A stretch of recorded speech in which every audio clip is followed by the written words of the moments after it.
Captain Jack Tanner had been in plenty of tight spots before, but being dragged before the Galactic Council by two hulking draconian guards whose breath smelled like a week-old fish sandwich was definitely a new low. His wrists chafed against energy cuffs as he was unceremoniously dumped onto the cold metal floor of the massive council chamber. Earth-human Jack Tanner, boomed a voice from somewhere above. Jack looked up to see a semicircle of alien faces staring down at him from a raised platform. Some had too many eyes. Some had none at all. But all wore expressions that screamed we're better than you, and we know it. Grand Chancellor Vox Tua, a gelatinous blob with 3 eye stalks and what passed for formal attire among sentient slime molds, oozed forward. You stand accused of the most heinous crime in recorded galactic history. You have killed a god. Jack tried to stand, but a guard's massive claw shoved him back down. Not just any god, continued the Chancellor, bubbling with indignation, but the eternal Zul'Thaar, bringer of cosmic harmony, guardian of the 17 realms, keeper of the arm. Yeah, I killed him. Jack interrupted. What's your point? The chamber erupted in gasps, shrieks, and whatever passed for horrified exclamations among species that communicated through color changes and controlled flatulence. Silence, commanded Councillor Drex, a reptilian diplomat whose scales changed from emerald to crimson with anger. The human admits his crime without remorse. Do you comprehend what you have done? Hissed Ambassador K. Path, a feathered serpent who punctuated each word with a flick of her forked tongue. You have destroyed a being that has been worshipped across 12 galaxies for millennia. A being who brought wisdom, prosperity, and enlightenment to countless civilizations. Jack sighed and rolled his eyes. Look, if you'd just let me explain. Shreen, shrieked Councillor Reepar, a diminutive creature with enormous ears. What explanation could possibly justify deicide? Grand Chancellor Vox Tua's central eye stalk fixed directly on Jack. Very well, human. The Council demands to know what gave you the right to kill a god. Jack just pointed at the holographic evidence projector. How about you let me show you? The holographic display flickered to life, showing the remote outpost on Epsilon 9, an unremarkable planet on the edge of Council space. Jack narrated as the scenes played out. 3 standard months ago, I was assigned to establish a trading post on this backwater rock. My crew consisted of 4 people, me, my engineer Krill, our medic Pella, and our navigator Gort. The projection showed a lanky blue-skinned alien with 4 arms tinkering with machinery. That's Krill. Brilliant with engines, terrible with personal hygiene. He could fix a hyperdrive with a paperclip and chewing gum, but couldn't remember to shower if his life depended on it. Next appeared a small round alien covered in fine fur with large kind eyes. Pella is our medic. Empath species, feels everything her patients feel, which makes her incredible at diagnosis but absolute hell to be around during flu season. The 3rd crew member materialized a tall, thin alien with crystalline skin that reflected light in rainbow patterns. And that's Gort. Photonic being. Doesn't eat or sleep, just absorbs sunlight. Great navigator, because he can literally see stellar radiation patterns. Terrible conversationalist, because he thinks in light wavelengths and finds our concept of time adorably primitive. The scene shifted to their first week on the outpost, showing the crew setting up equipment when the sky suddenly darkened. That's when it happened. Day 6 on this junk heap of a planet, and the sky turns black at noon. The hologram displayed a pulsing light descending from the clouds, gradually taking form as a majestic being composed of swirling energy, vaguely humanoid but 20 feet tall with 6 arms and a head crowned with what looked like stars. Zul'Thaar made quite the entrance, I'll give him that. All shimmer and sparkle, voice like thunder mixed with a symphony. Really worked the whole divine being angle. The recording showed Jack and his crew falling to their knees, some in awe, some in terror. He told us he was there to bless our outpost, that he'd chosen this planet as his new dwelling place, said we were fortunate to receive his divine protection. The hologram showed Zul'Thaar touching each crew member's forehead with a glowing finger, leaving behind a small symbol that pulsed with light. He marked us as his chosen ones. said it was a blessing, should have recognized it as a brand. As the days passed in accelerated holographic time, the outpost flourished. Crops grew overnight. The weather remained perfect. The local wildlife became docile. Everything seemed too good to be true. Jack's voice hardened, because it was. Bam! The projection showed Gort noticing something odd. The strange symbol on Pella's forehead grew larger day by day, and she seemed increasingly lethargic. That's when we started getting suspicious. Our blessing was draining Pella, literally sucking the life out of her. The hologram shifted to show Jack and Krill examining star charts while Gort tended to an increasingly weak Pella. We discovered something disturbing in the historical records. Every system Zul'Thaar had blessed with his presence followed the same pattern: initial prosperity, followed by inexplicable sickness, followed by... Jack gestured as the hologram displayed dead worlds, one after another.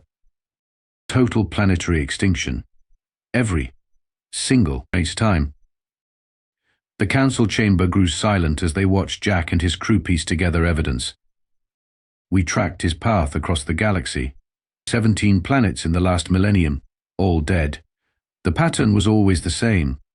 He'd arrive, perform miracles, mark the inhabitants, then slowly drain their life force and the planet's resources until nothing remained. The hologram showed Jack breaking into a hidden chamber in an abandoned alien temple on a nearby moon. That's when we found this. The projection displayed ancient wall carvings showing Zul'Thaar in his true form, not a majestic celestial being, but a grotesque parasite with countless tendrils extending from its core, each connected to a dying host. He wasn't a god. He was a cosmic parasite, a predator that evolved the perfect camouflage divinity. The display showed Krill analyzing the symbol on Pella's forehead. The blessing was actually a complex organic transmitter. It created a connection between the victim and Zul'Thaar, allowing him to siphon life energy remotely. Jack's voice grew harder as the hologram showed Pella's condition worsening. By the time we figured it out, Pella was barely conscious. The god had been feeding on her empathic abilities first, since they were the most energy-rich. The projection displayed Jack and his crew discovering hundreds of locals' primitive insectoid beings native to Epsilon 9 already dead, their bodies withered husks with the glowing symbol enlarged to cover their entire bodies. We had maybe 2 weeks before Pella would die, a month before the rest of us followed, and about 2 months before the entire planet would be nothing but a dried-out husk. The hologram shifted to show Jack hunched over ancient texts recovered from previous civilizations that had encountered Zul'Thaar. That's when we found the records from the last species that figured out what he was and tried to stop him. The projection displayed alien writing that the translation matrix converted to readable text. The false god fears the elements that birthed the stars. Jack looked up at the council. We had our weapon. Now we just needed our moment. The hologram shifted to show Jack's crew preparing for battle in their workshop. Krill was modifying what looked like mining equipment while Gort calculated trajectories on a holographic display. Our plan was simple. Well, not simple, desperate, risky, and with a high probability of horrible death, but we were out of options. The projection showed Jack entering a cave carrying what appeared to be a modified plasma drill. The text suggested that Zul'Thaar's true form couldn't tolerate direct exposure to certain elements, specifically the raw materials found in neutron star cores. Lucky for us, our mining outpost was extracting exactly those elements. The hologram displayed Jack approaching the inner sanctum where Zul'Thaar hovered in his divine form, surrounded by offerings from the locals. I approached looking appropriately worshipful. I had to get close enough. The recording showed Jack bowing before the entity, speaking with reverence while slowly positioning the disguised weapon. "O great and powerful Zul'Thaar," hologram Jack intoned with exaggerated humility, "I have brought you a gift worthy of your magnificence." The entity's voice resonated through the chamber. "Your devotion pleases me, little human. Present your offering." Jack's voice over the hologram was dry. That's when things got interesting. The recording showed Jack activating the device, which shot a concentrated beam of superheated stellar material directly at Zul'Thaar. The god screeched a sound so horrific that several council members covered their hearing appendages. Turns out, gods don't like getting shot with neutron star material. Who knew? Ew. The hologram displayed Zul'Thaar's divine form melting away to reveal its true appearance, a massive, writhing mass of tentacles and mouths, each connected to thread-like filaments that extended in all directions. Yeah, not so divine-looking now, huh? The battle that followed was chaotic. Tendrils lashed out, destroying equipment and nearly impaling Jack multiple times. The modified plasma drill began to overheat. I had about 30 seconds before my weapon turned into a small supernova. Not ideal. The recording showed Jack dodging tentacles while Krill and Gort arrived with their own weapons, improvised devices that fired the same stellar material. That's when Plan B kicked in. Never go god hunting without a Plan B. The three of them surrounded the creature, firing from different angles. Zul'Thaar's true body began to disintegrate, but not before one massive tentacle speared through Krill's shoulder. Krill took a hit, but kept firing. Tough bastard. The hologram showed the final moments, Zul'Thaar shrinking, its many mouths screaming as its body collapsed in on itself, finally imploding into a small dark sphere that fell to the ground with a mundane thud. Jack's hologram picked up the sphere, now inert and harmless. That's it. Thousands of years of worship, countless civilizations destroyed, and you end up as a paperweight? The projection showed Pella recovering as the mark on her forehead faded, and the local ecosystem beginning to heal once the parasite's influence dissipated. We saved the planet, saved ourselves, and prevented this thing from moving on to its next target. The case closed. Then, the hologram faded, returning the council chamber to its normal lighting. Jack stood defiantly, looking up at the row of stunned alien faces. So there you have it. Your god was a cosmic tapeworm with good PR. Chancellor Vox Tua's gelatinous body rippled with agitation. These accusations are preposterous. Zul'Thaar has been known to us for millennia as a benevolent force. Jack rolled his eyes. Yeah, that's kind of the point. He's been playing you all for suckers. Councillor Drex hissed, scales darkening. Even if what you say is true, which we do not concede, who gave you the authority to make this judgment? To take this action? The elimination of such an entity should have been brought before this council. Jack laughed, the sound echoing around the chamber. Right, because bureaucracy works so well against planet-killing parasites. Excuse me, Mr. God, sir. Would you mind pausing your life-sucking activities while we form a committee to discuss your existence? Ambassador K-Path slithered forward. You mock our processes, human, but they exist for a reason. The Council has maintained peace for 10,000 years precisely because no single species is allowed to make unilateral decisions that affect others. And that's worked out great, Jack shot back, except for the 17 planets full of people who died while waiting for you to notice the pattern. The Council erupted in arguments, some defending their oversight, others questioning the evidence. Jack stood silently until the Chancellor called for order. The Council recognizes the evidence presented but maintains that your actions were unauthorized and dangerous, Vox Tua declared. You will be held accountable for operating beyond your jurisdiction and for the destruction of an entity you had no right to judge. Jack's expression hardened. No right? Let me explain something about humans that you folks seem to have a hard time grasping. We don't wait for permission to do what's necessary. Is that the official position of Earth? Asked Councillor Repar. That humans reserve the right to kill any being they personally deem dangerous? No, Jack replied. It's my position that when I see something sucking the life out of my friend and an entire planet, I'm going to stop it, with permission not required. The Chancellor's eye stalks quivered with indignation.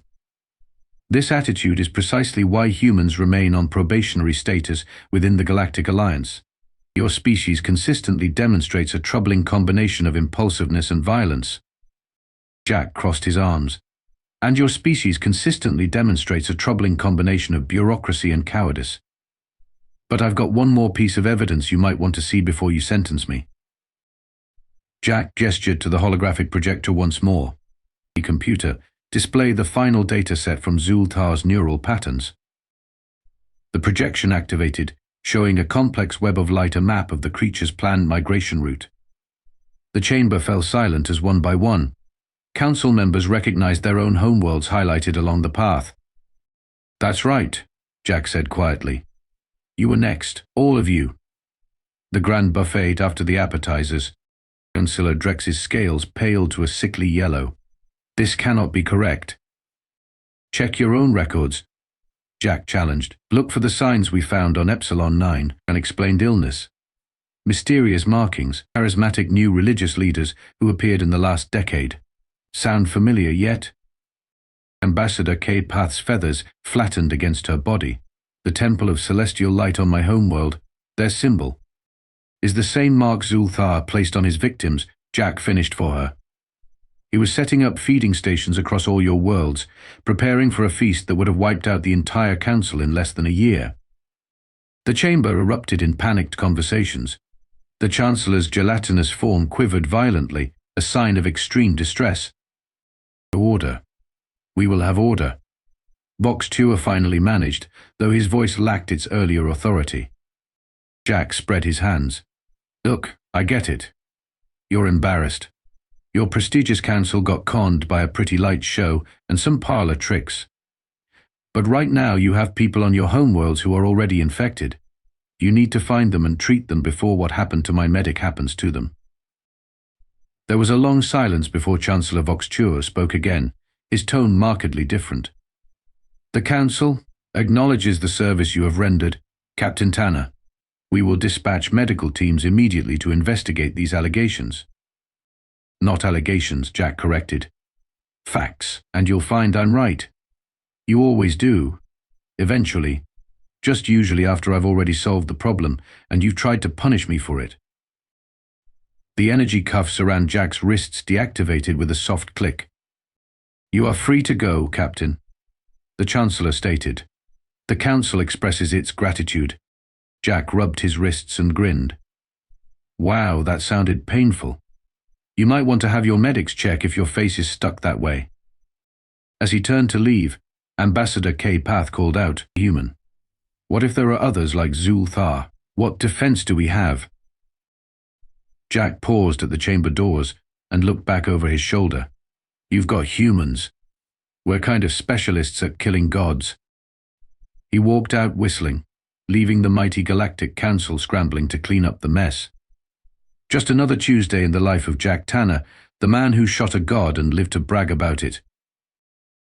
As he reached his ship, his communicator buzzed. Krill's voice came through, still weak from his injury. "So, they let you live. Impressive. What can I say?" Jack replied, firing up the engines. "I'm charming." "Where to now, Captain?" asked Gort's crystalline voice. Jack smiled as the ship rose from the Council docking bay. "I hear there's a divine messenger causing trouble in the Andromeda sector. Probably nothing to worry about, but you want to worry about it anyway," finished Pella's gentle voice. "Someone has to," Jack replied, punching in the coordinates. "Gods don't kill themselves, you know." The ship disappeared into hyperspace, leaving behind a council that would never quite be the same and a universe with one less god to worry about.